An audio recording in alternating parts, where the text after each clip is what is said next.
Over the course of the last 20 years, before semi-retiring, I frequently used scratch brushes, a little-known tool which are very handy for cleaning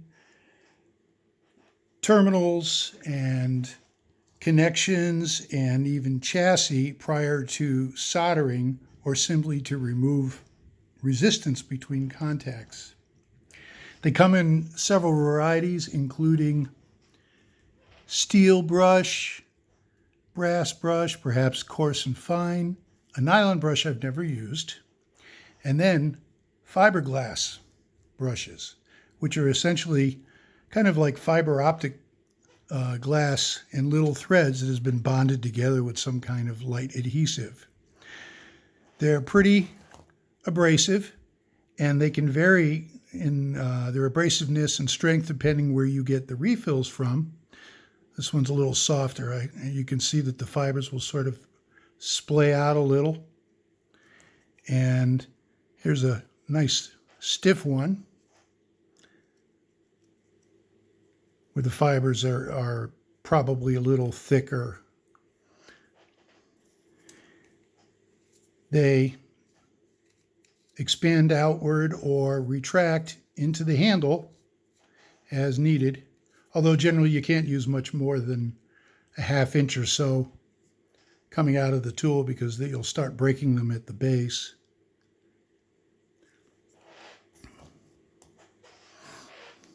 The refills look like this with a ferrule crimped on the end. When they get really worn down, they might not protrude all the way from the tool. The collet assembly doesn't go that far. But do not throw these out. They are useful, and we'll show you later why.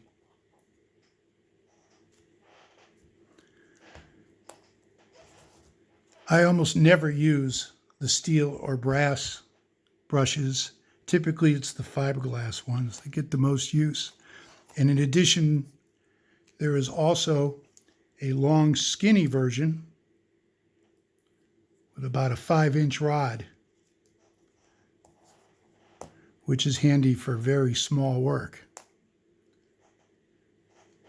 If you have something that you want to clean and rough up prior to soldering, or perhaps the battery terminals of a remote control that have been corroded and you need to clean the corrosion off and get as close to a fine clean metal surface as you can, these things are great for this. The other way that you can sometimes clean things like that is with a pencil eraser, which is actually an ink eraser, draftsman's eraser, that has some grit in it. Ordinary pencil erasers typically don't do very much unless the oxidation is very light. Unfortunately, these were originally made with a latex rubber, and they often dry up in storage, and the new ones made in Venezuela, for instance, are not as good. This also goes, of course, for anything from China or Asia. If you buy a battery-powered artist eraser that comes with a little white eraser like this, they call them plastic erasers. They're really soft, they have no grit, they're okay for pencil, but they're not very useful for removing oxidation prior to soldering. Now, I actually took one of these fiberglass scratch brush nubs left over, and I adapted it to fit into an artist's eraser. They're a little small for this, but if you put a little heat shrink tubing or a little bit of tape on the ferrule, you can get it to stay in place in the friction chuck. This is why I tell you, don't throw out the old nubs. And you can even take a full-size fiberglass insert like this, crimp something, or put a couple layers of heat shrink tube around it with a dab of Superglue, cut it in half with a diamond wheel on a Dremel tool, and make 2 half-size nubs similar to this. Then just fatten them up with a little tape or heat shrink tubing, and you can fit them into the battery-powered eraser. Now here's a good example of where I might use something like this.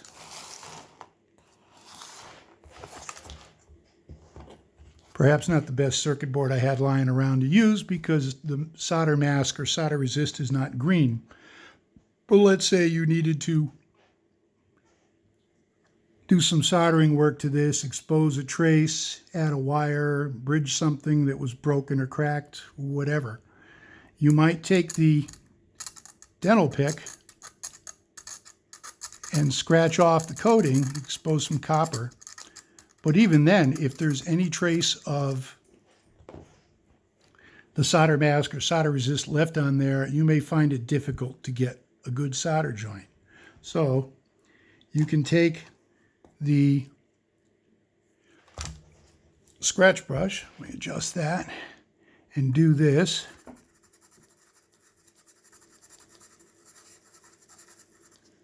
To expose some fresh shiny copper and get the solder mask off.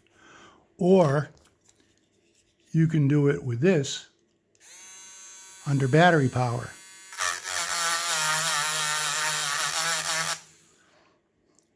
I'm using a pretty stiff fiberglass brush here, so you can see that it leaves a little bit of a roughened surface, which might be a good thing if you're going to solder a wire to a steel chassis.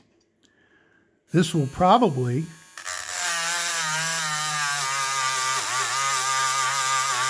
take the solder mask off almost by itself. Well, sort of, without scraping it with a dental pick first, but your mileage may vary on that. Now we'll bring out the big guns. This is a powered Draftsman's eraser. It uses long abrasive rubber rods, originally about 6-inch or 7-inch. And the tool is hollow, so the rod actually goes right down through the middle of the tool. It's an inductive motor. There's no brushes. It's low torque. Not sure what the RPMs are.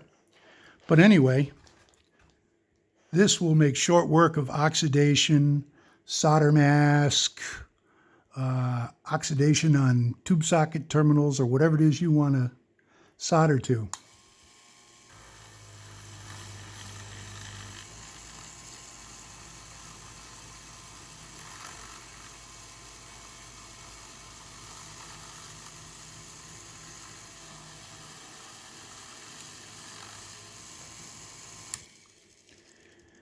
There are various rubber rods to fit these. I find I use the pink ones for light work and the gray ones for something requiring more abrasive action. But unfortunately, they appear to have been made of latex rubber, and they often dry up and get brittle and crumble in storage. So although you can probably buy one of the tools from the usual online sources, I don't think they're made anymore, but you can probably buy them on Fleabay. The rubber rods can be difficult to obtain, and some of the other colors, green and white, that I've seen have almost no abrasive content, so they may not be very helpful for you.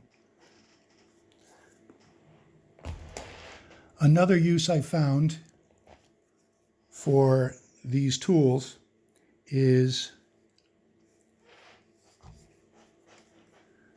cleaning tube sockets. I adapted this one to hold a piece of guitar string, which will kind of function like a small rotary rasper file. And you can see if it'll work on these. You can push it back and forth inside the tube socket, and it will remove dust, dirt, and at least some tarnish and oxidation. So if the tube sockets aren't heavily corroded this is a better method of cleaning them than just squirting them with some kind of contact cleaner, which I don't recommend, especially if it uses a residue, leaves a residue of any type. This is probably about a 0.033 or to 0.036 guitar string, which is about the right size. One interesting thing I found in doing this, you can, by the way, clean the tube sockets by hand with a chunk of this. It just takes more work to do that. So I find this faster. But depending on the direction of the wind of the string may tend to unwind on you inside the tube socket. The outer core will come off. So it's sometimes handy to have a battery eraser where you can reverse the batteries and reverse the direction. For some reason, many of these come designed to spin counterclockwise. I don't know why, but they do. And on these, you can't really easily reverse the batteries without major rework of the tool. But on this type, you can simply put the batteries in backwards and it will spin in the opposite direction. So you can make it spin clockwise or counterclockwise. And all I did to make a chuck is drill a hole in one of these crappy vinyl plastic erasers that are supplied with the tool and stick a piece of guitar string in it. If somebody figures out a better way, please share it. Also, if somebody figures out a good source for the eraser rods or these type of erasers, Draftsman's erasers, that has some grit and abrasive in them and isn't dried up and hard and brittle, please share. We would appreciate it.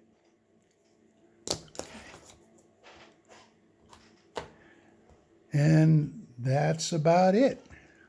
Hope you find this useful, and any useful comments you have to add or cast and blasts, let them fly.